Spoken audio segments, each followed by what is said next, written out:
ಬಸನಗೌಡ ಪಾಟೀಲ್ ಯತ್ನಾಳ್ ಅವರು ಬಹಳ ತುಚ್ಛವಾಗಿ ಮಾತನಾಡಿದ್ದಾರೆ. ಅವರು ಬಹಳ ಕಾಲದಿಂದ ಮಹಿಳೆಯರ ಬಗ್ಗೆ, ಮೈನಾರಿಟೀಸ್ ಬಗ್ಗೆ, ಮುಸಲ್ಮಾನರ ಬಗ್ಗೆ, ದೇವಸ್ಥಾನಗಳ ಬಗ್ಗೆ ಕೆಟ್ಟದಾಗಿ ಮಾತನಾಡೋದು, ಬಸವಣ್ಣವ್ರ ಬಗ್ಗೆ ಇಲ್ಲದ ಮಾತುಗಳಾಡಿ ಅಲ್ಲಿ ಸ್ವಾಮೀಜಿಗಳಿಂದ ಉಗಿಸ್ಕೊಂಡಿದ್ದಾರೆ. ಯಾರಪ್ಪನ ದೇಶ ಇದು? ನಿಮ್ಮಪ್ಪನ ದೇಶ ಅಲ್ವಲ್ಲಪ್ಪ. ನಮ್ಮಪ್ಪನ ದೇಶದಲ್ಲಿ ನಾವಿದ್ದೀವಿ. ನೀನು ಯಾರಪ್ಪ ನಮ್ಗೆ ಹೇಳಕ್ಕೆ? ನಮ್ಮಪ್ಪನ ದೇಶದಲ್ಲಿ ಇರೋದಕ್ಕೆ ಯಾವನಿಗೂ ಹೇಳಕ್ಕೆ ಏನು ಹಕ್ಕಿಲ್ಲಪ್ಪ. ಯತ್ನಾಳು ಮುಸಲ್ಮಾನರ ಬಗ್ಗೆ ಭಾಳ ಚೆನ್ನಾಗಿ ಮಾತನಾಡ್ತಾ ಇದ್ದೆ. ಟೊಪ್ಪಿ ಹಾಕೊಂಡು ಅವ್ರು ಕರೆದ್ರೆ ಊಟ ಎಲ್ಲ ಮಾಡ್ತಾ ಇದ್ದೆ, ಮನೆಗಳಿಗೆಲ್ಲ ಹೋಗ್ತಾ ಇದ್ದೆ. ಈಗ ಯಾಕೆ ಹಂಗೆ ಹುಚ್ಚುಚ್ಚಾಗಿ ಮೆರಿತಾ ಇದೆಯಾ?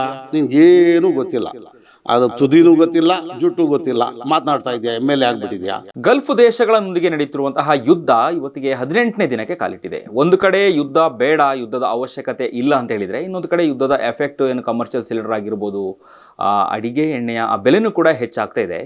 ಒಂದು ಕಡೆ ಈ ಒಂದು ಯುದ್ಧದ ಹಿನ್ನೆಲೆಯಲ್ಲಿ ಯುದ್ಧವನ್ನು ರಾಜಕೀಯವಾಗಿ ಕೆಲವೊಂದು ವಿಶ್ಲೇಷಣೆ ಕೂಡ ಮಾಡಲಾಗ್ತಿರುವಂಥದ್ದು. ರಾಜಕೀಯ ಅವಶ್ಯಕತೆ ಇದೆಯಾ ಈ ಸಂದರ್ಭದಲ್ಲಿ ಅಂತ ದೊಡ್ಡ ಚರ್ಚೆ ಆಗ್ತಾ ಇದ್ರೆ, ಯತ್ನಾಳ್ ಅವರು ಕೂಡ ಒಂದು ಸ್ಟೇಟ್ಮೆಂಟನ್ನು ಕೂಡ ಕೊಟ್ಟಿರುವಂಥದ್ದು. ಅಂದರೆ ಅಲ್ಲಿ ಯುದ್ಧ ನಡೀತಾ ಇದ್ರೆ ಇಲ್ಲಿ ಸಂಭ್ರಮಾಚರಣೆ ಮಾಡ್ತಾರೆ ಅನ್ನುವಂತಹ ಒಂದು ಹೇಳಿಕೆ ಇದೆ. ಈಗ ಸದ್ಯ ಮುಸ್ಲಿಂ ಬಾಂಧವರಲ್ಲೂ ಕೂಡ ಒಂದು ರೀತಿಯಾದಂಥ ಆಕ್ರೋಶಕ್ಕೆ ಕಾರಣ ಆಗಿದೆ ಅಂತಲೇ ಹೇಳ್ಬೋದು. ಈ ಬಗ್ಗೆ ಮಾತನಾಡಲಿಕ್ಕೆ ಸದ್ಯ ನಮ್ಮೊಂದಿಗೆ ಕಾಂಗ್ರೆಸ್ನ ಹಿರಿಯ ಮುಖಂಡರಾದಂತಹ ಶಫೀವುಲ್ಲಾ ಖಾನ್ ಅವರಿದ್ದಾರೆ. ಅವ್ರನ್ನ ನಾವು ಮಾತನಾಡಿಸ್ತಾ ಹೋಗೋಣ.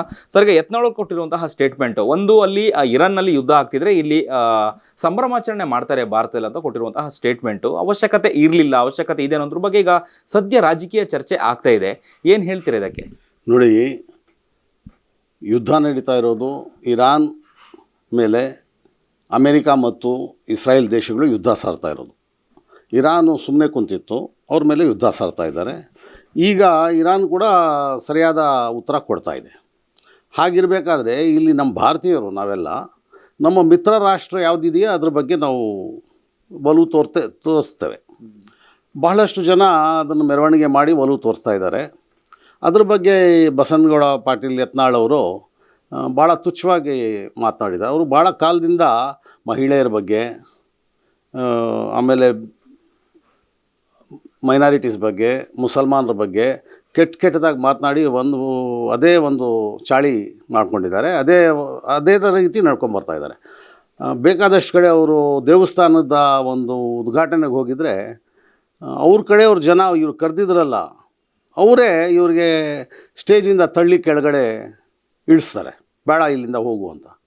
ಇಷ್ಟೆಲ್ಲ ಆಗ್ತಾಯಿದ್ರು ಆಮೇಲೆ ದೇವಸ್ಥಾನಗಳ ಬಗ್ಗೆ ಕೆಟ್ಟದಾಗಿ ಮಾತನಾಡೋದು, ಬಸವಣ್ಣವ್ರ ಬಗ್ಗೆ ಇಲ್ಲದ ಮಾತುಗಳಾಡಿ ಅಲ್ಲಿ ಸ್ವಾಮೀಜಿಗಳಿಂದ ಉಗಿಸ್ಕೊಂಡಿದ್ದಾರೆ.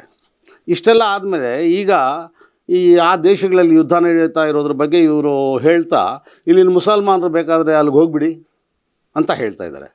ಯಾರಪ್ಪನ ದೇಶ ಇದು? ನಿಮ್ಮಪ್ಪನ ದೇಶ ಅಲ್ವಲ್ಲಪ್ಪ. ನಮ್ಮಪ್ಪನ ದೇಶದಲ್ಲಿ ನಾವಿದ್ದೀವಿ. ನೀನು ಯಾರಪ್ಪ ನಮ್ಗೆ ಹೇಳೋಕ್ಕೆ? ನಿಮ್ಮಪ್ಪನ ದೇಶದಲ್ಲಿ ನೀನಿರೋ, ನಮ್ಮಪ್ಪನ ದೇಶದಲ್ಲಿ ನಾವಿದ್ದೀವಿ. ನೀನು ಯಾರೂ ಅಲ್ಲ ನಮಗೆ ಹೇಳೋಕ್ಕೆ.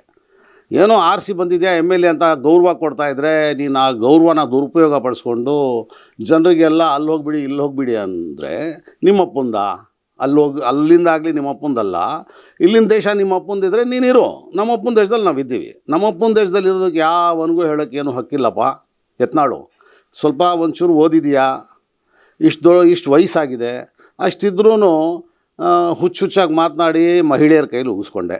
ಏನೇನೋ ಮಹಿಳೆಯರ ಬಗ್ಗೆ ಕೆಟ್ಟದಾಗಿ ಮಾತನಾಡಿದೆಯಾ, ಉಗಿಸ್ಕೊಂಡೆ. ಆಮೇಲೆ ದೇವಸ್ಥಾನದ ಉದ್ಘಾಟನೆಗೆ ಹೋಗಿ ತಳ್ಳಿಸ್ಕೊಂಡೆ, ಕೆಳಗಡೆ ಬಿದ್ದುಬಿಟ್ಟೆ, ಉಗಿಸ್ಕೊಂಡೆ. BJP ಅವರು ಉಗಿದು ಹೊರಗೆ ಹಾಕಿದ್ರು.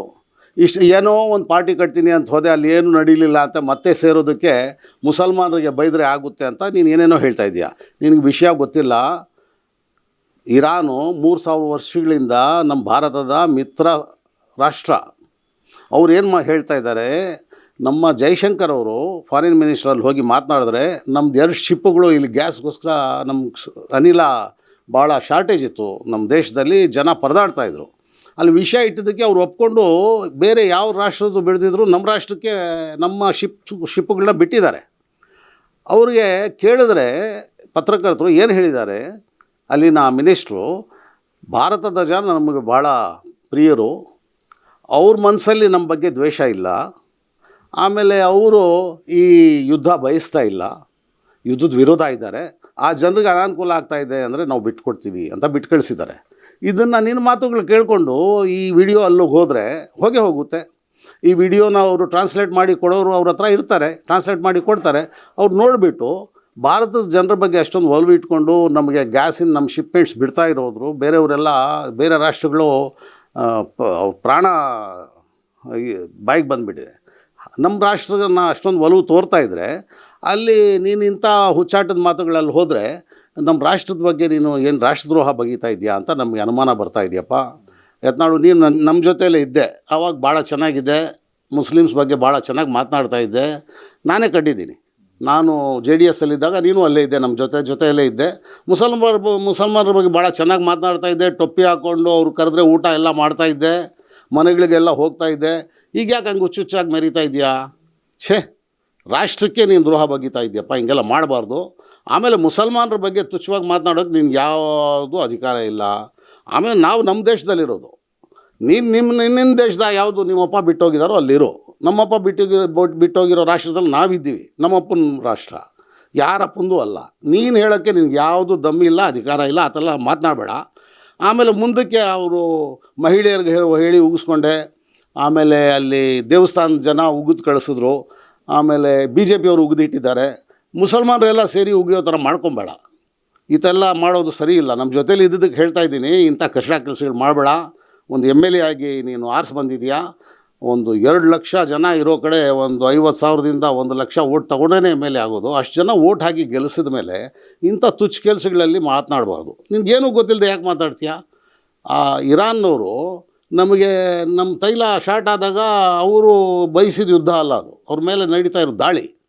ಆದರೂ ನಮ್ಮ ರಾಷ್ಟ್ರನ ಬಿಟ್ಟು ಕಳಿಸಿದ್ದಾರೆ. ನಮ್ಮ ಮೋದಿಯವರು ಹೋಗಿ ಇಸ್ರಾಯೇಲ್ ಜೊತೆಯಲ್ಲಿ ನಿಂತುಬಿಟ್ಟು ಇಸ್ರಾಯೇಲ್ಗೆ ಸಪೋರ್ಟ್ ಹೇಳಿದ್ದಾರೆ. ಆದರೂ ಅವರು ಏನು ಹೇಳ್ತಾ ಇದ್ದಾರೆ, ರಾಷ್ಟ್ರದ ಜನ ಆ ರೀತಿ ಇಲ್ಲ, ನಮ್ಮ ಪರವಾಗಿದ್ದಾರೆ ಅಂತ ಹೇಳಿಬಿಟ್ಟು ನಮ್ಮ ಗ್ಯಾಸ್ ಶಿಪ್ಮೆಂಟ್ನ ಬಿಟ್ಟಿದ್ದಾರೆ. ಇದನ್ನು ನಾವೆಲ್ಲ ಜನ ಅರ್ಥ ಮಾಡ್ಕೊಬೇಕು. ಇಲ್ಲಿನ ಜನ ಮೆರವಣಿಗೆ ಹೋಗಿದ್ದಾರೆ, ನಾನು ಇದ್ದೇನೆ ಅವ್ರ ಜೊತೆಯಲ್ಲಿ, ನಾವೆಲ್ಲ ಮುಸಲ್ಮಾನರಿದ್ದೀವಿ.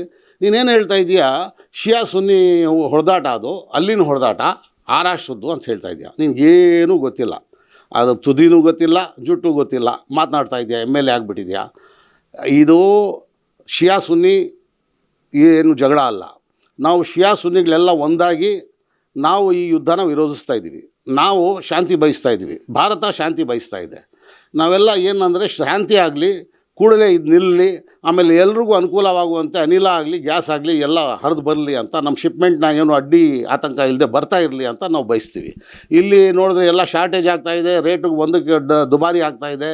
ಹೀಗೆಲ್ಲ ಇದ್ದಾಗ ಅದನ್ನು ಬೇಡ, ನಾವು ಯುದ್ಧನೇ ಬೇಡ ಅನ್ನೋದ್ರ ಬದಲಾಗಿ ನೀನು ಯುದ್ಧ ನಡೀಲಿ, ಇವರೆಲ್ಲ ಅಲ್ಲೋಗ್ಬಿಡಲಿ, ಇವರೆಲ್ಲ ಆತ್ಮಹತ್ಯೆ ಮಾಡಿಕೊಳ್ಳಿ, ಆಮೇಲೆ ಪಾಕಿಸ್ತಾನ ಭಾರತ ಕ್ರಿಕೆಟ್ ನಡೆದಾಗ ನಾವೆಲ್ಲ ಸಂತೋಷ ಪಡಲ್ಲ ಭಾರತ ಗೆದ್ದಾಗ ಅಂತ ಹೇಳ್ತೀಯ. ನೀನು ಎಲ್ಲಿ ನೋಡಿದೆ?